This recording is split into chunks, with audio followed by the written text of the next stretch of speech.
If you're upset at the plea bargain that means Bryan Kohberger will not face the death penalty because now we know he did it, right?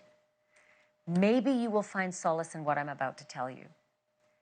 He better be real comfortable on a metal bed frame with a thin mattress and possibly no pillow for the rest of his life.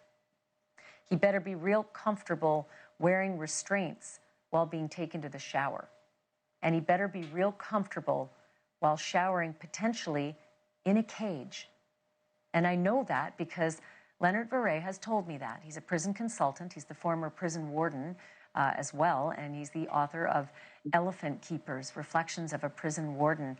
Wow, I was astounded, Lenard, at some of the things that I've learned from you about what Bryan Kohberger's life is about to be like. And when I say life, I mean 60 plus years if he lives till 90. But the biggest surprise, I think, is where he may end up being housed. Tell me where you think he's going. So I believe that someone of his type of background and criminal sophistication is going to always be housed in a maximum custody facility. So I know that the state of Idaho has a maximum custody unit.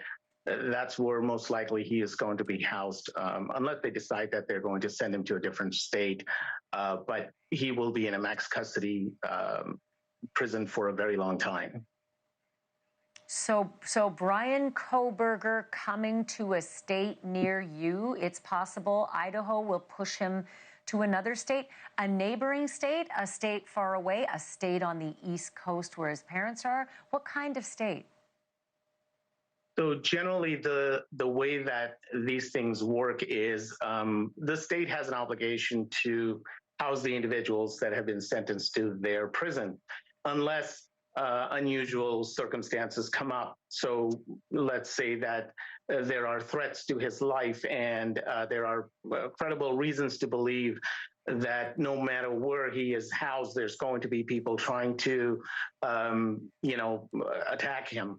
Or it gets to a point where just the notoriety of it causes so much public interest that people are showing up at the prison and they're just constantly there, sort of getting in the way of the prison staff being able to do their jobs.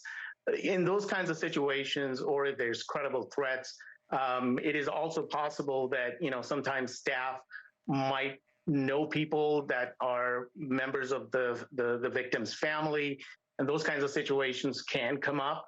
And if those kinds of things occur, you do have to move the individual from one facility to another.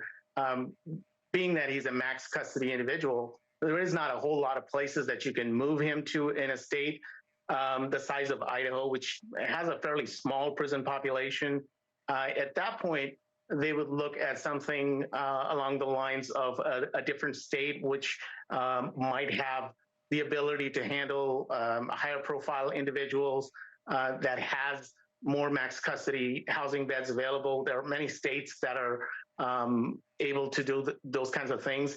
So it depends on which state is willing to agree to an interstate transfer.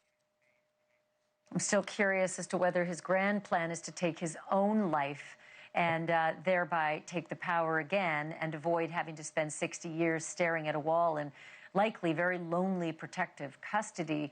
Mr. Vare, how will they keep him from a suicide, and how will they try to keep him from others shanking him, maybe wanting him to feel a little bit of what his victims felt? But, unfortunately, the way the system is set up and is that because of the notoriety that this case brings, everyone in the Idaho prison system, I can tell you, all the inmates and all the staff are waiting to see what happens next. And then tomorrow or whenever he is actually sentenced, he is going to arrive at the prison facility. And at that point, they're going to do a classification. And in that classification interview, they look at such things as, enemies. Does he have enemies? Does he have any connections with anybody that's housed there or working there.